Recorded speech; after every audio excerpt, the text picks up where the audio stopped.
1 spoon ஜீரகம், 1 spoon சோம்பு, கொஞ்சமாக பட்டை, 4-5 லவங்கம், ஒரு பெரிய வெங்காயம், ஒரு 5-6 பல்லு பூண்டு, தேங்காய், பச்சை மிளகாய் காரத்துக்கு ஏற்ப பொட்டுக்கடலை 2 ஸ்பூனு எல்லாம் போட்டு நல்லா நைஸாக அரைச்சிக்கோங்க.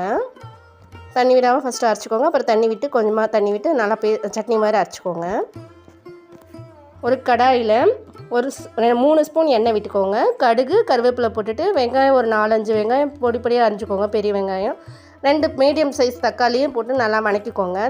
தக்காளி சீக்கிரம் வதங்கினா கொஞ்சம் மஞ்சத்தூள் போட்டு வதக்கிங்கன்னா சீக்கிரம் வெந்துடும். தக்காளி வதங்கின பிறகு கொண்டைக்கடலை ஒரு தட்டு அளவுக்கு போட்டிருக்கேன். 3 உருளைக்கிழங்கு நல்லா போட்டு நல்லா கலந்துக்கோங்க. கொண்டைக்கல்லையும் உருளைக்கிழங்குலையும் உப்பு போட்டு வேக வச்சுருக்கனால உப்பு பார்த்து போட்டுக்கோங்க. நல்லா கொதித்த பிறகு இந்த பேஸ்ட்டு போட்டு கலந்திங்கன்னா செமையான சன்னா மசாலா ரெடி. சோளா பூரிக்கு நல்லா டேஸ்ட்டாக இருக்கும், சப்பாத்திக்கும் நல்லா டேஸ்ட்டாக இருக்கும், தோசைக்கும் நல்லாயிருக்கும்.